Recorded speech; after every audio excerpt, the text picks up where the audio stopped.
তিনিচুকীয়া জিলাৰ ফিলবাৰীৰ গৌৰীপুৰ গাঁৱত ভয়ংকৰ অগ্নিকাণ্ডৰ ঘটনা সংঘটিত হৈছে। গৌৰীপুৰ গাঁৱৰ সঞ্জয় যাদৱ নামৰ এজন লোকৰ বাসগৃহতে সংঘটিত হয় এই অগ্নিকাণ্ড। অগ্নিকাণ্ডত সঞ্জয় যাদৱ নামৰ লোকজনৰ দোকান গৃহৰ লগতে বাসগৃহ সম্পূৰ্ণৰূপে জুইত জাহ যায়। লোকজনে প্ৰধানমন্ত্ৰী আৱাস গৃহ নিৰ্মাণৰ বাবে লাভ কৰা ৩২,৫০০ টকা সম্পূৰ্ণৰূপে জ্বলি যোৱাৰ লগতে অন্যান্য ধন সম্পত্তি তথা সামগ্ৰীসমূহো জুইতে জাহ গৈছে।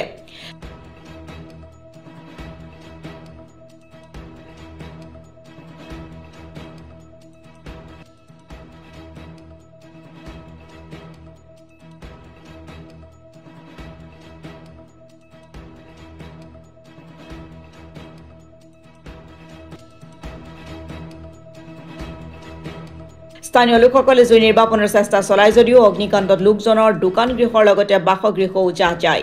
দৰিদ্ৰ সীমাৰেখাৰ তলৰ পৰিয়ালটোৰ বাসগৃহত সংঘটিত হোৱা এই অগ্নিকাণ্ডৰ ঘটনাৰ পাছতেই চিন্তিত হৈ পৰিছে দৰিদ্ৰ পৰিয়ালটো।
ঠিক সন্ধিয়া ঠিক 5মান বজাত নহয় জানো 5মান বজাত আমাৰ এই গাভৰুটি গাঁও পঞ্চায়তৰ গৌৰীপুৰ গাঁৱৰ সঞ্জয় যাদৱ নামৰ মানুহ নিচেই দুখীয়া মানুহ আজি হঠাতে মানে তেওঁৰ ঘৰটো কি কাৰণত কেনেধৰণে লাগিলে আমি গম পোৱা নাই, কিন্তু জ্বলি উঠিল আৰু জ্বলাৰ পাছত গোটেই ঘৰটো সম্পূৰ্ণ জ্বলি গ'ল।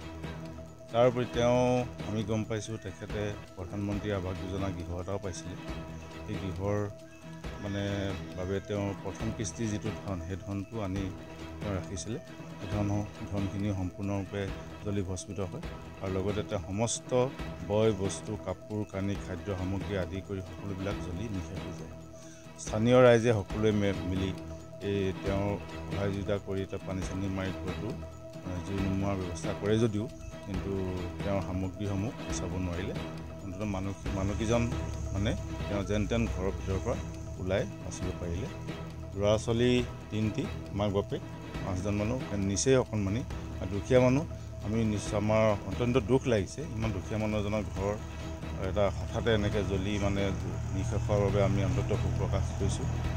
আৰু আমি এতিয়া চিন্তা কৰিছোঁ, আমি বিশেষকৈ ভাৰতীয় জনতা পাৰ্টীৰ তৰফৰ পৰা আমি ইতিমধ্যে বিধায়ক মহোদয় আমাৰ মিনিষ্টাৰ মহোদয়ক মই অৱগত কৰিছোঁ। তেখেতে কিবা এটা সহায় কৰিব আৰু আমিও দলীয় কাৰ্যকৰ্তাই যিমানখিনি পাৰোঁ খাদ্য সামগ্ৰীৰ পৰা আদি কৰি টকা পইচা যিমান পাৰোঁ উঠাই মেলি তেওঁ অন্ততঃ কেইদিনমানৰ কাৰণে চোলা কাপোৰকেইটা আৰু খাদ্য সামগ্ৰীখিনি ব্যৱস্থা কৰি দিম বুলি আমি আজি আলোচনা কৰিছোঁ আৰু এই কথাটো আমাৰ আপোনালোকৰ আগত এই মাধ্যমৰ যোগেদি অৱগত কৰিছোঁ।